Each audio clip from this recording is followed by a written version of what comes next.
Imagine this. It's 632 CE, just months after Prophet Muhammad's death.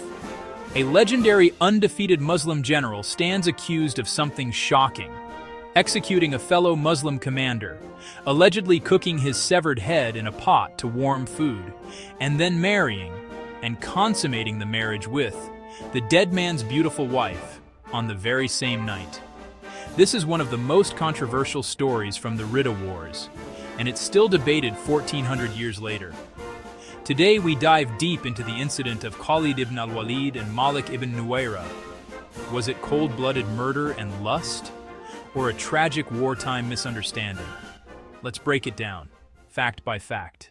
After the Prophet passed away, many Arab tribes refused to pay zakat, obligatory charity, to the central government in Medina, even if they still prayed. Abu Bakr, the first caliph, saw this as rebellion against Islam itself and launched the Ridda Wars to bring them back.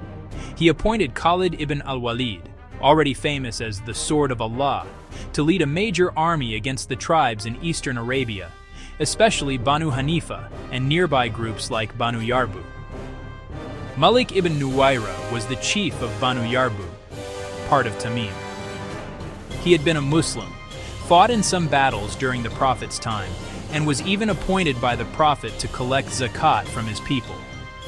But after the Prophet's death, Malik reportedly stopped sending the zakat to Medina and said something like, "We pray, but we won't pay." Some reports say he recited poetry hinting at independence. Abu Bakr ordered Khalid, "Fight those who withhold zakat. Treat them as apostates."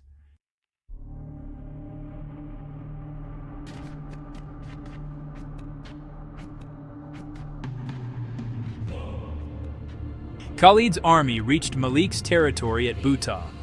According to the earliest detailed account in Tariq al-Tabari, the most important classical history book, Malik came out to meet Khalid with his people. There are two main versions of what happened next. Khalid's side: Malik and his men appeared ready to fight or resisted. Some reports say Malik's call to prayer was unclear, or he spoke in a way that sounded like apostasy. Khalid ordered his troops to attack at night. Malik was captured and executed, either by Khalid himself or by one of his commanders, Dirar ibn al-Azwar in some versions. The harsher accusation, found in Tabari and later echoed by some Shia sources and critics. Malik clearly said, "We pray as you pray," and surrendered.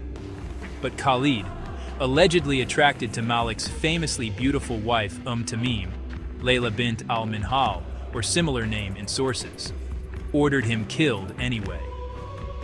Then comes the most shocking detail. Some narrations claim Khalid ordered Malik's head placed under a cooking pot to support it while the food cooked over the fire. The next line is often quoted, "I warmed the food with the head of an apostate." That same night, Khalid reportedly married Malik's widow and consummated the marriage immediately, which shocked many companions because Islamic custom usually requires waiting until the Iddah, waiting period, is over, even for widows of apostates in some views. The news reached Madinah. Umar ibn al-Khattab was furious. He demanded Khalid be punished, even called him the enemy of Allah in some reports, and wanted him stoned or removed. Umar said, "He killed a Muslim and then jumped on his wife the same night." He demanded Khalid be punished and wanted him stoned or removed, even called him the enemy of Allah in some reports.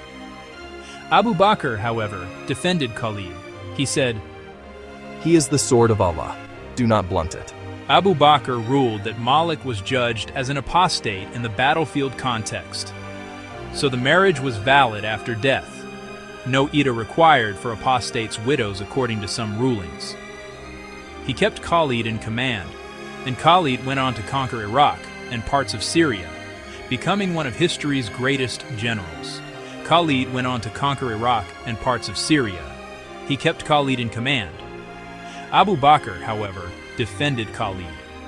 He is the sword of Allah, do not blunt it, becoming one of history's greatest generals. Later, when Umar became caliph, he demoted Khalid and publicly rebuked him, but never fully punished him for this incident. He demoted Khalid and publicly rebuked him, but never fully punished him for this incident. Later, when Umar became caliph, he demoted Khalid and publicly rebuked him, but never fully punished him for this incident. So, is the cooking head story real? Let's weigh what the sources actually say. The cooking pot detail appears in Tabari, who compiles many conflicting reports, but it's narrated through weak or disputed chains. It also shows up in some later books.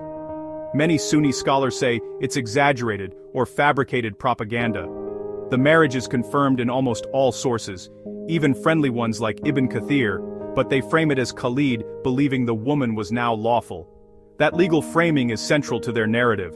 Most mainstream Sunni historians today say it was a wartime context with competing claims. Malik probably did withhold zakat and showed signs of apostasy. So, the execution was harsh, but within the caliph's orders, according to that reading of events.